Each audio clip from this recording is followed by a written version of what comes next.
So today I want to talk to you about a slightly different approach to analyzing harmonic progression in music, particularly with Ravel.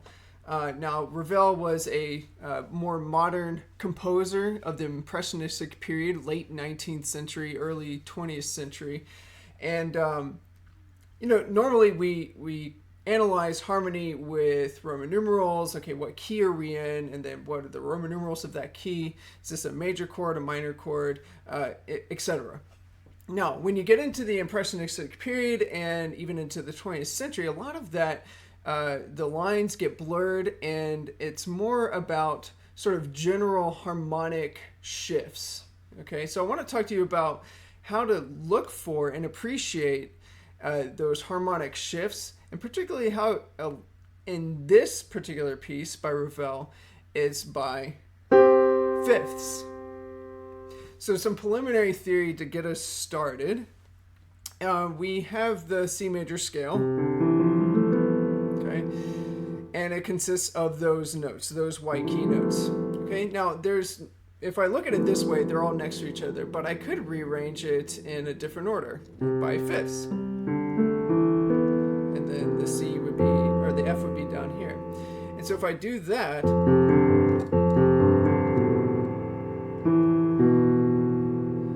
now I've done them in the order of their fifths. So here's the key of C major and all the notes that are in that scale, but rearranged so that they're in perfect fifths. And so every scale is like this as well. So let's take the G major scale and rearrange it in perfect fifths.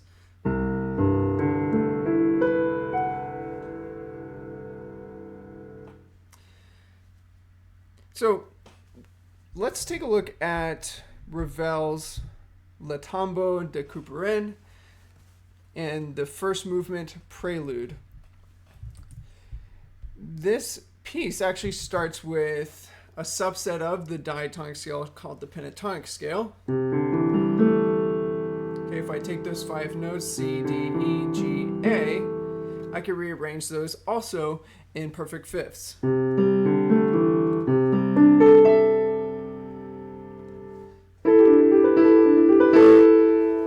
And actually uses a different pentatonic scale, which would be those five notes are what we hear in the very first measure. Okay, so I want to think about, okay, how do we analyze this music that has a richer harmonic palette to it? We can generalize the opening of this as being in the key of G major. If you notice, the key signature has one sharp, and we have most of the notes in that key, and we can lay that out as I did before in perfect fifths. So we're going to call this the one sharp harmony. Now notice what happens when we hit this blue box here, or these two blue boxes here. We now have a C sharp added into the mix. Okay? Now, if you know your circle of fifths well, you'll know that C sharp is the very next sharp that comes after F sharp in the order of sharps. So that would belong to the key of D major. If we rearrange it in fifths, okay, note the misspelled D flat. It's actually C sharp, but that's just the computer program's fault. Think of that as being a C sharp. So now this is the harmony that we've shifted to. We've shifted from the one sharp harmony to the two sharp harmony. Notice that everything stays the same, but C on the bottom changes to C sharp on top. So we're on this continuum of perfect fifths.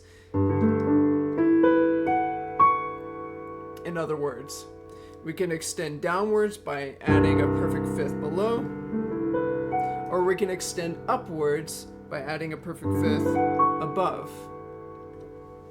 And that's essentially what has happened once we hit this blue box. So I'm going to start at where the repeat sign is.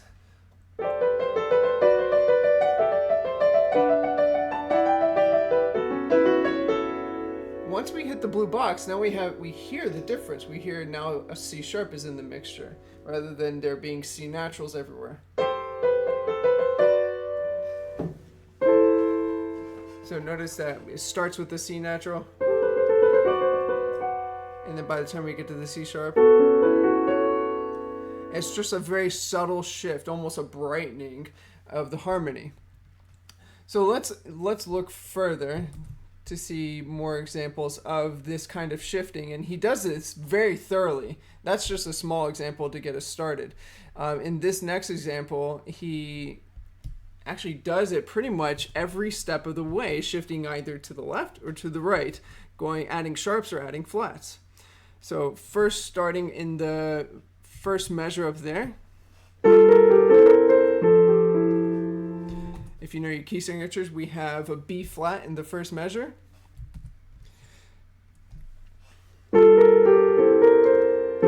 Which means that we're in the key of F major. If I put that in fifths, that would be...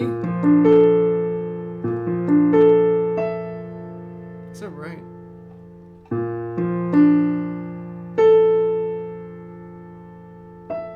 No. There it is.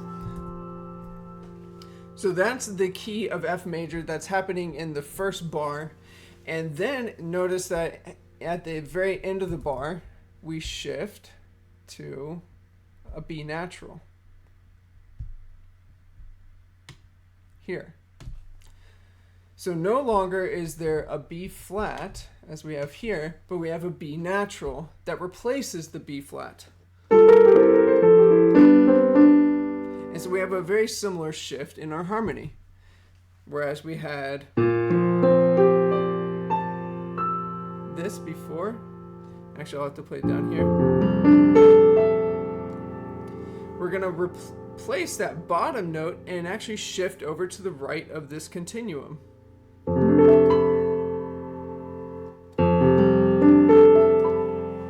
So now the B natural is at the right end of the continuum of fifths. So he shifts the harmony, and it sounds like it's brightening. And it brightens even more once we hit the F sharp. And like we said before, that's as though we're going from C major to G major. We go from one flat at the beginning of this section to no flats in the middle to one sharp. So that looks like this. And then we shift over to no sharps or flats. And then we're going to go one more up. By the time we get to that third circled note. And he keeps it.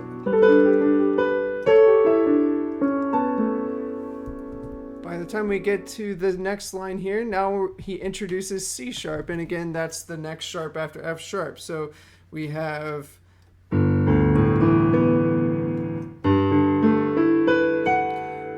this, and then he adds C sharp on top. So again, one by one, he's shifting by fifths. And this is almost a simpler way of looking at this. My point is that we're looking at kind of just these one note shifts in the harmony, rather than even trying to figure out, okay, what chord is this? We're just trying to think generally what scale and what key, what harmony are we in? And it helps to think of it in terms of the continuum of perfect fifths and shifting along that. So he gradually shifts our ears along this continuum of perfect fifths. So hearing this all together, bright, brighter, brighter,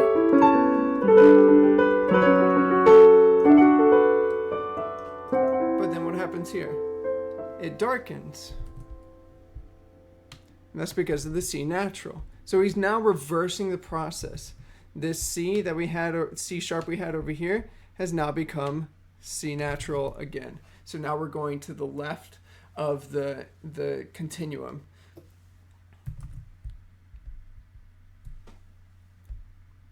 And he continues to do that. And he eventually makes his way back to 1 sharp key, the G major key.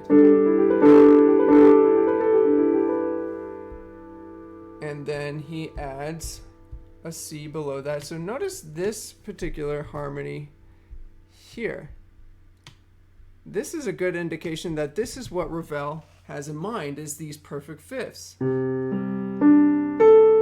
Because he actually has a chord that's laid out in perfect fifths.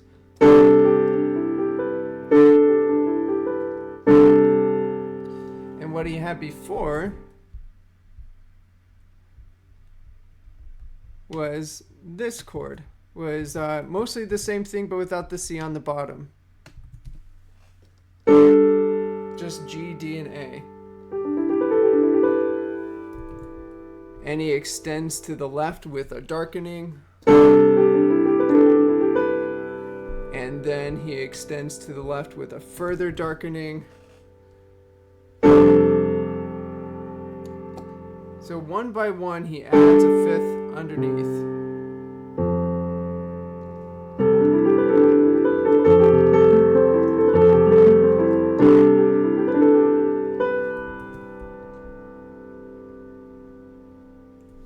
And again, later on, he darkens even further with these flats.